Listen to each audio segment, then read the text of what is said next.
Sí, Sí. perfecto. Ok, súper. Bueno, en esta presentación vamos a hablar del reglamento de la madera, el UTR, y la certificación forestal que dice el UTR sobre... ¿por qué no puedo? Espera. Venga. La primera parte será qué dice el reglamento de la madera sobre los sistemas de certificación y cómo están integrados en el texto. Y en la segunda parte hablaremos un poco de cómo podemos integrar sistemas de certificación dentro de nuestros sistemas de diligencia de vida. Bueno, no vamos a hablar demasiado del reglamento en sí. Simplemente este slide para recordaros que es un reglamento de la Unión Europea y que cada país de la Unión Europea implementa el reglamento en legislación en su país. Y el principal objetivo es la prevención de madera ilegal que entre en el mercado de la Unión Europea. De esto hemos hecho otros webinars, así que no voy a hablar demasiado de esto. Sí que lo vamos a tener explicar un poco de qué es exento de la legislación EUTR, y solo hay tres puntos en los cuales un operador o un agente no tiene que tener el sistema de diligencia debida, y desafortunadamente la certificación no es uno de ellos. Por eso también tenemos ese webinar, supongo. Licencias FLEGT, licencias CITES, los cuales son vía libre, digamos, dentro del sistema UTR. Y luego los productos que no están en los códigos aduaneros, que están en el texto también de la legislación. La certificación no es exento, no es una vía libre, y vamos a ver qué tenemos que hacer entonces. Eso significa que tenemos que tener un sistema de diligencia debida y tenemos que incluir todos los materiales certificados que nos entran en la empresa dentro del sistema de diligencia debida. Lo cual no quiere decir que por el hecho de ser certificados no nos va a ayudar a hacer o a mejorar o a hacer más rápido nuestros riesgos de análisis. Ahora vamos a ver primero lo que dice el EUTR sobre los sistemas de certificación. Hay un montón de documentos, reglamento, documentos de orientación, guías, avisos, grupos de expertos.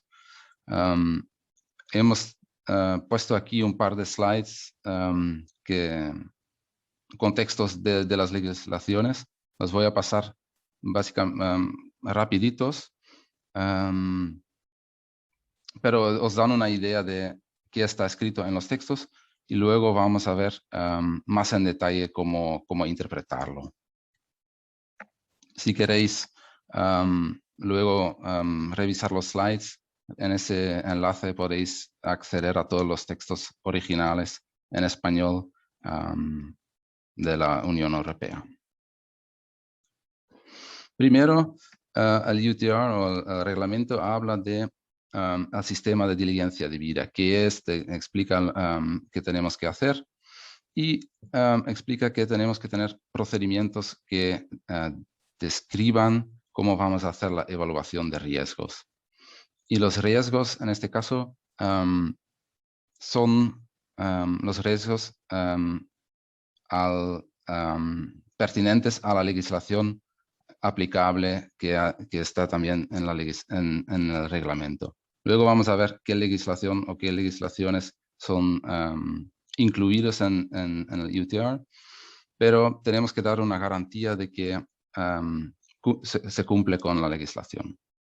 Para esto, también en el texto dice que podemos usar sistemas de verificación por terceros, de los cuales sistemas de certificación son incluidos. También tenemos que tener procedimientos de minimizar o de reducir riesgos. Para eso también podemos utilizar o podemos incluir la verificación por terceros.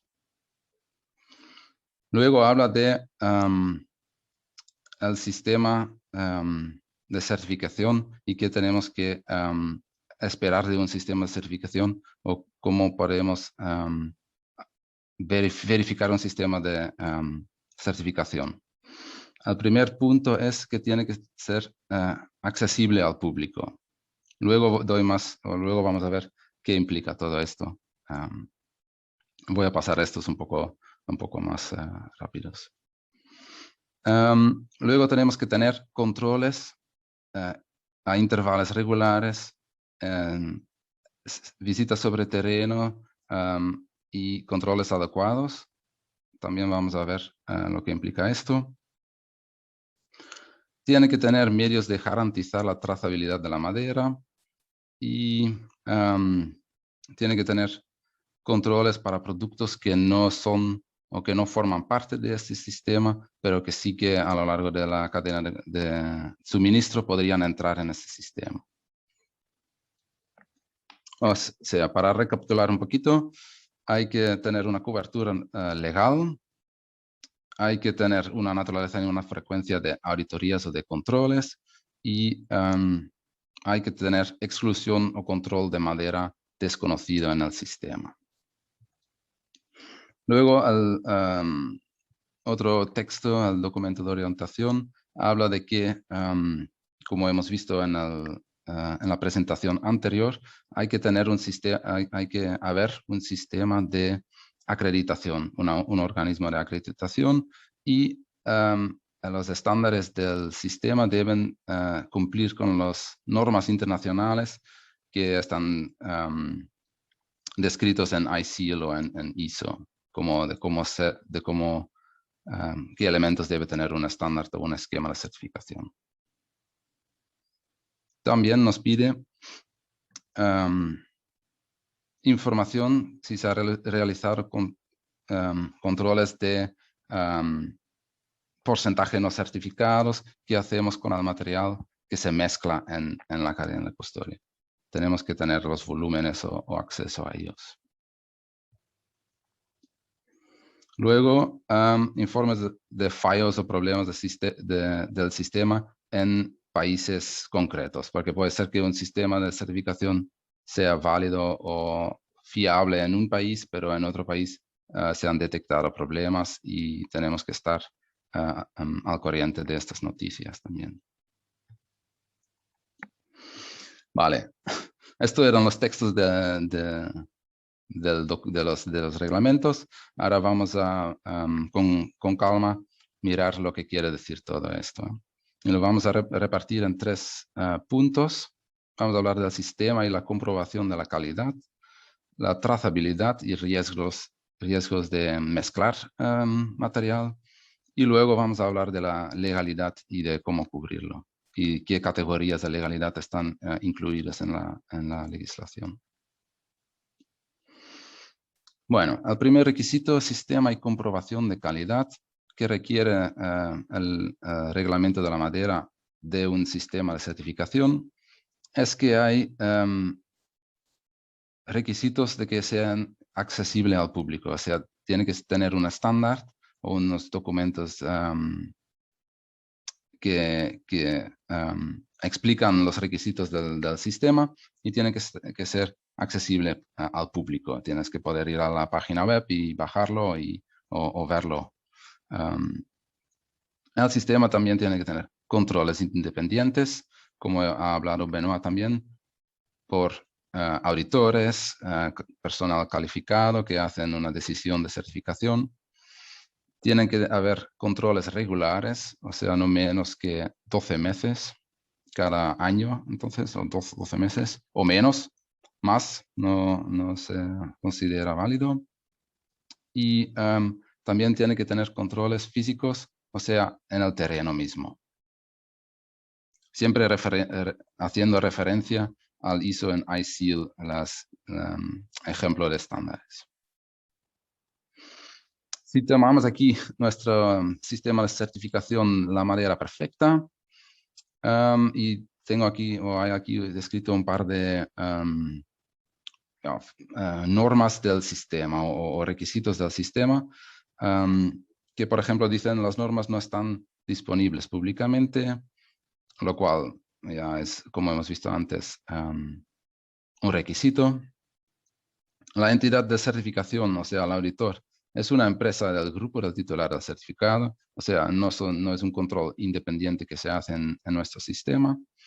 Las auditorías se realizan cada 6 años, o sea, tampoco cuadra con el intervalo regular, y las auditorías solo se hacen a distancia. Bueno, este es un ejemplo muy claro de cómo no tiene que ser, pero para que veáis un poco más en concreto lo que quiere decir estos textos. El segundo requisito de un sistema de certificación es que debe garantizar trazabilidad y tiene que tener requisitos que minimizan el riesgo de mezcla en el sistema. Trazabilidad habla de dos puntos, de todos los puntos de la cadena de suministro, empezando desde el bosque y luego cualquier entidad que toma posesión, cualquier entidad en la cadena de suministro, debe poder demostrar trazabilidad hasta el inicio. Hay que haber controles suficientes para evitar la mezcla con material aprovechado fuera de lo conocido o ilegalmente. O sea, tenemos que tener un sistema que, por una parte, excluye estos productos o por otra parte los controla. Y sería entonces, hablaríamos de controlled wood o de controlled sources, por ejemplo, FSC o PFC. ¿Qué solidez puede garantizar el sistema de trazabilidad del material certificado? Normalmente lo que pasa en un sistema de certificación es que hay una norma específica de cadena de custodia que cubre la necesidad de tener trazabilidad y de garantizar este sistema. También usan declaraciones tal como FSC 100% o Mixed Credit o cosas así, para identificar el material y para saber qué proceso de transformación se ha hecho con él.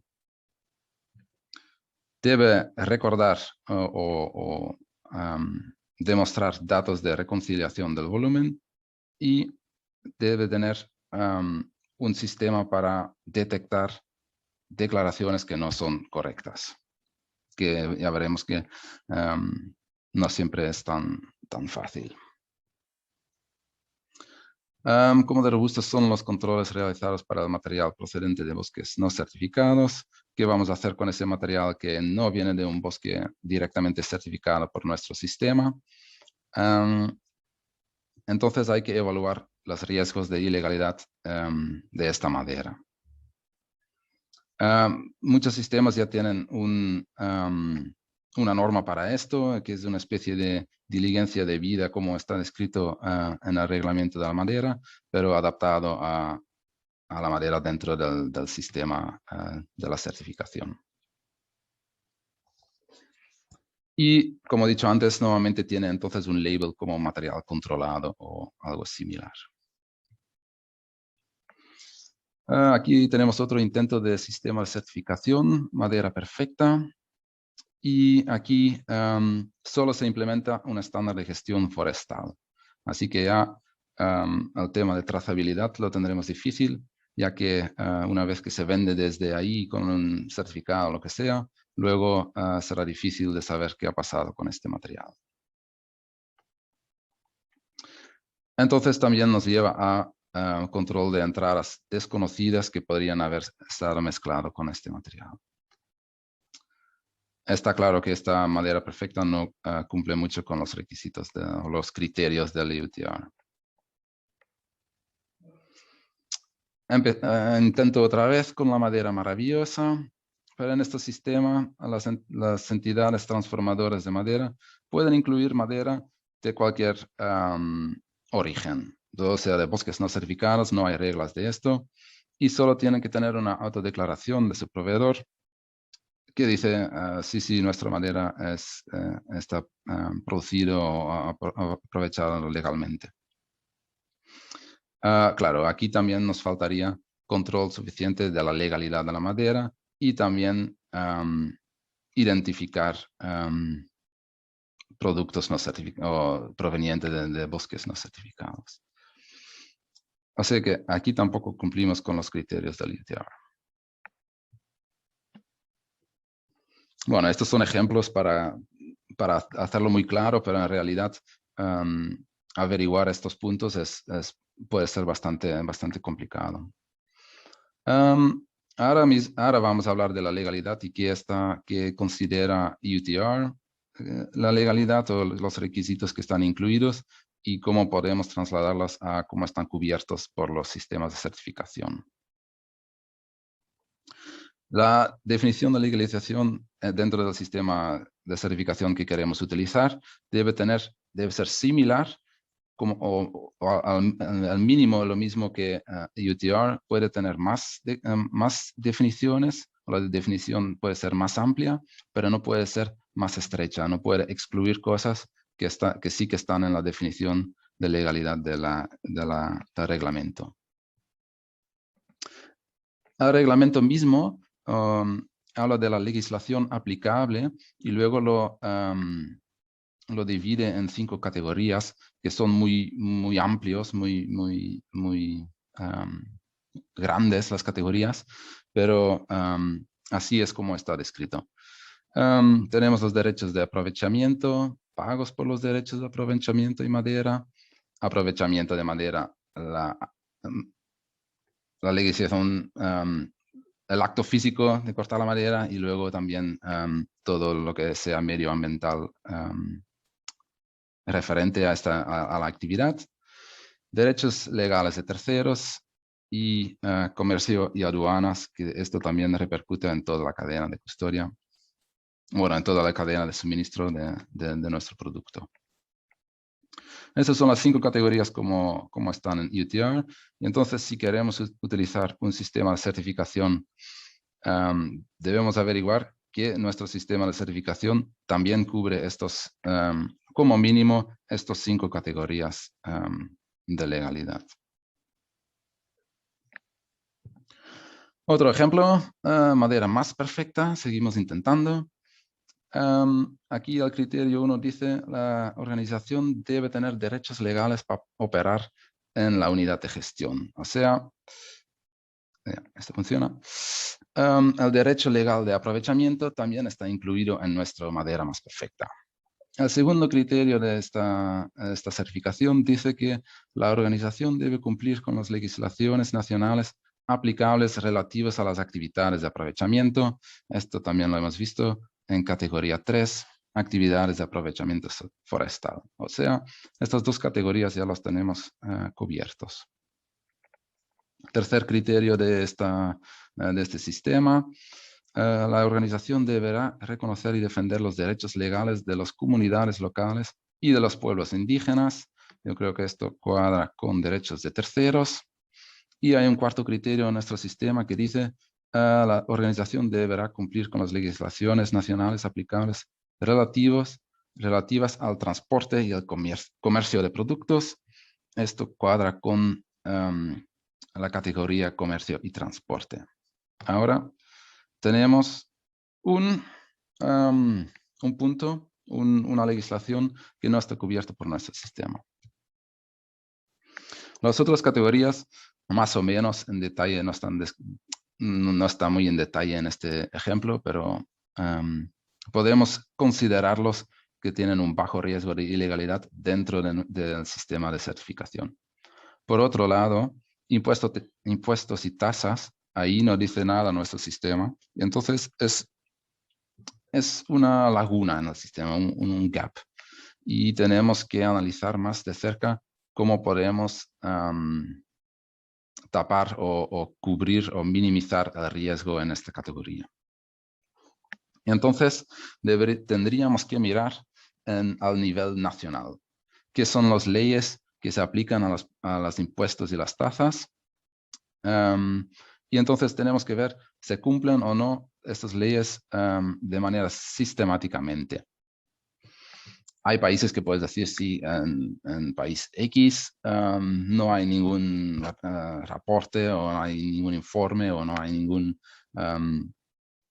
ningún informe que nos podría hacer dudar que no se cumple. Pero hay otros países en los cuales el riesgo de incumplimiento de la ley es mucho más grande. Y hay muchos más ejemplos o estudios que lo indican. Entonces, en el caso de que tenemos una laguna en el sistema y en nuestro país de origen también hay un riesgo de incumplimiento de esa categoría, entonces estaríamos aquí. Entonces sí que hay que hacer acciones adicionales.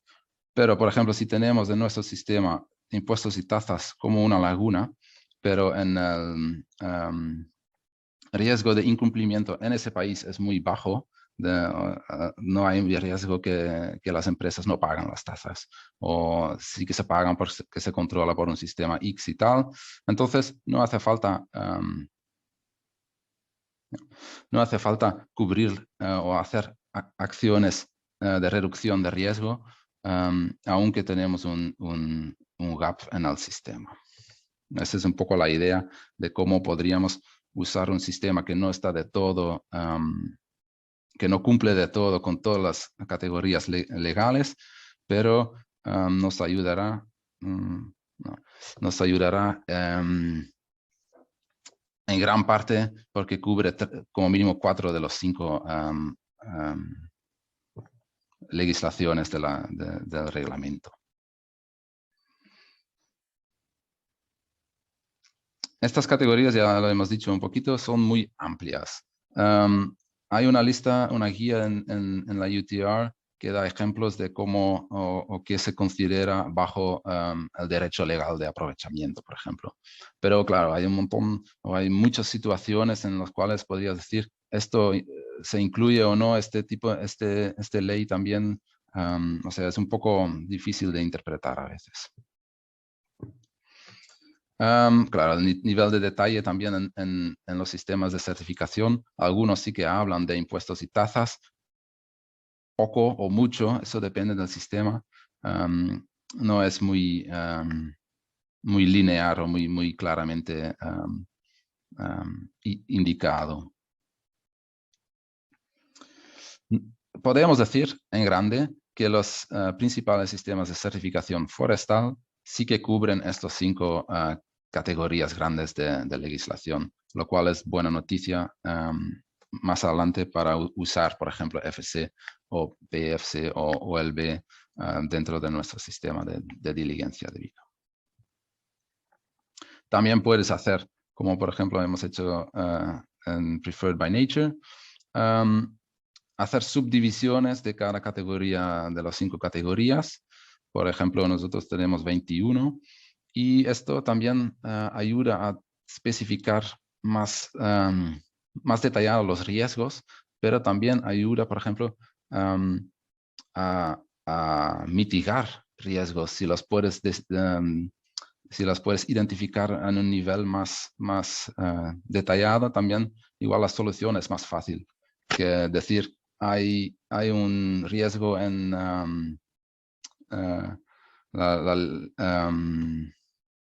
de terceros, derechos de terceros, o hay un riesgo en este específico derecho de este específico grupo de gente. O sea, en este sentido podría ayudar a hacer una subdivisión. Aquí tenemos un par de ejemplos más en detalle. Bueno, esto era básicamente para decir que hay las 5 categorías en el UTR son los que mandan, pero se pueden interpretar o cubrir de varias formas de detalle. Ahora vamos a mirar cómo podemos incluir sistemas de certificación dentro de la diligencia de vida, dentro del sistema de diligencia de vida. Primero tenemos que evaluar el sistema y aceptarlo dentro de nuestra diligencia. O sea, tenemos que decir estamos de acuerdo o tenemos documentación que indica que este sistema o cubre los requisitos del reglamento. Si decimos sí, este sistema cubre, lo podemos utilizar dentro de nuestro sistema, lo podemos incluir en nuestros procedimientos, y los procedimientos de diligencia de vida deberían tener estos 3 puntos de acceso a la información, evaluación de riesgos y mitigación de riesgos. Y luego, claro, por supuesto, tenemos que aplicarlo a nuestras cadenas de suministro.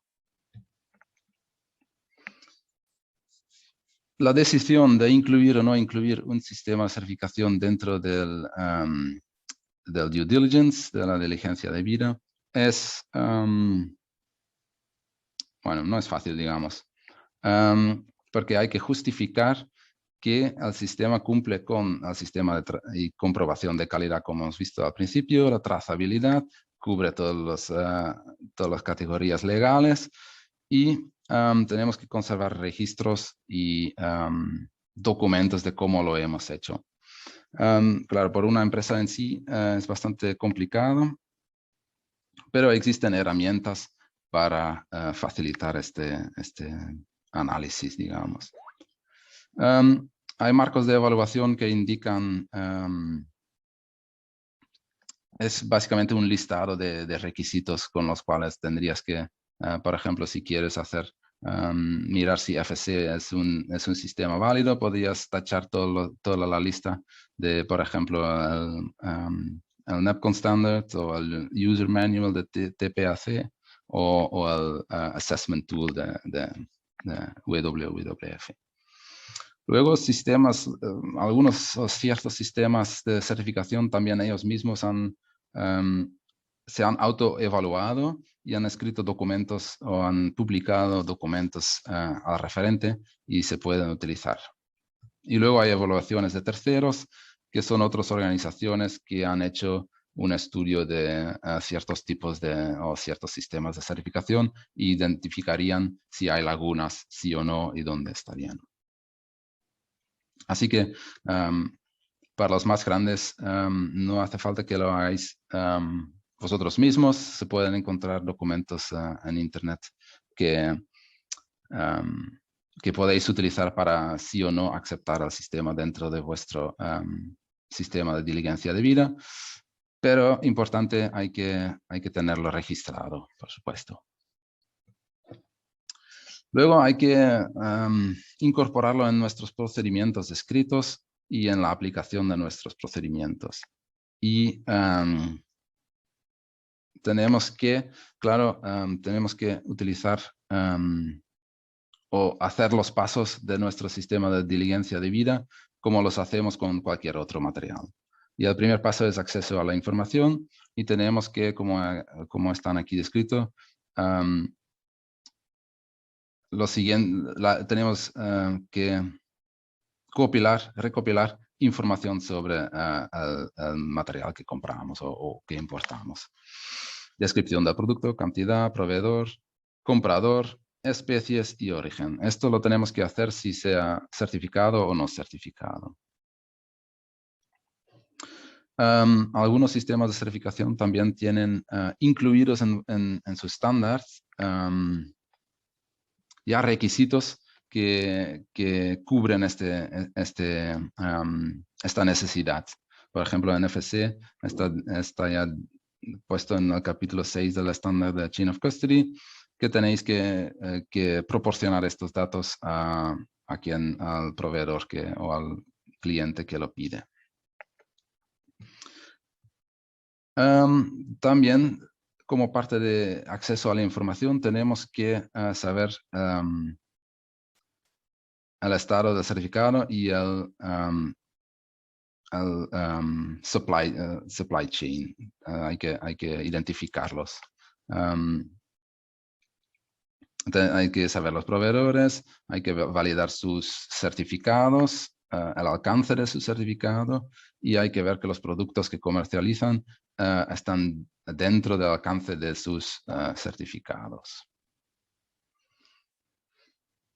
Bueno, esta información se tiene que hacer sí o sí si tienes certificado o no certificado, pero claro, igual con la certificación es más fácil acceder a algunas informaciones que cuando no tiene,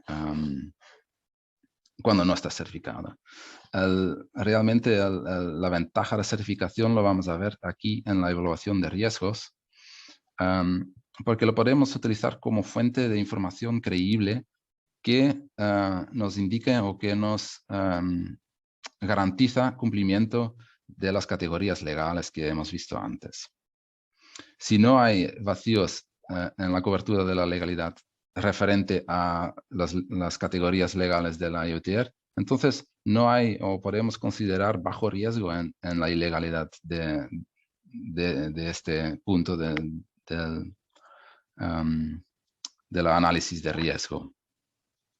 Si existe un vacío, tenemos que cubrir este vacío solo. O sea, ya podemos cubrir todos los requisitos que están, todos los requisitos legales que están cubiertos, y solo nos tenemos que enfocar en el vacío, en la laguna, en el requisito que nos falta.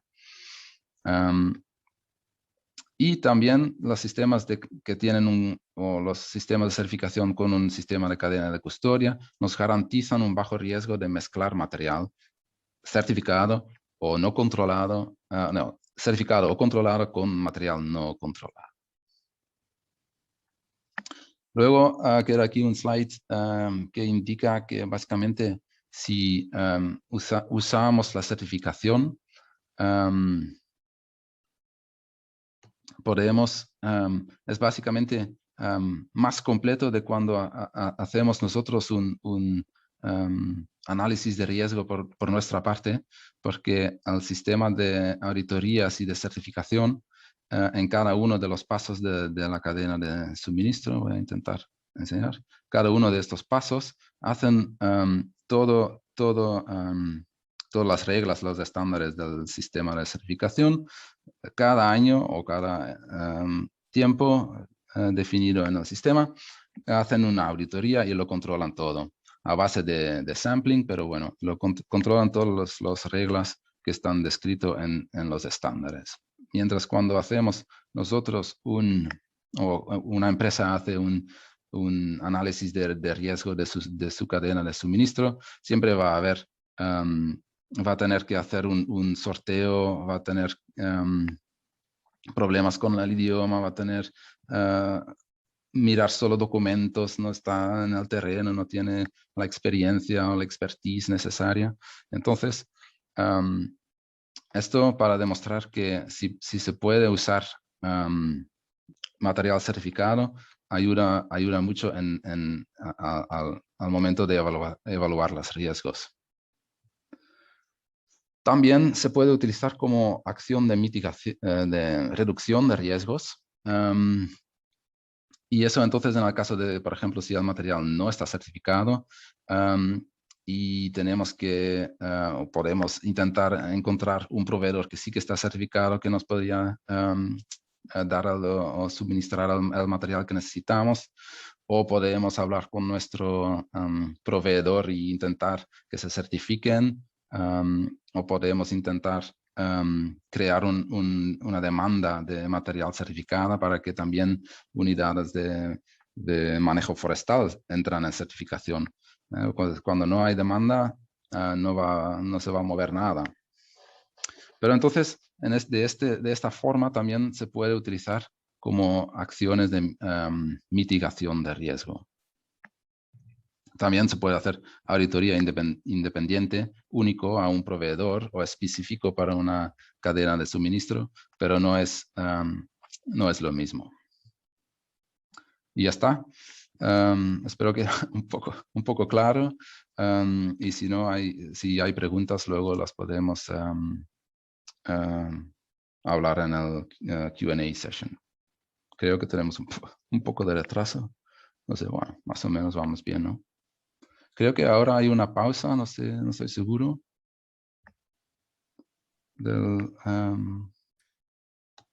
Yes.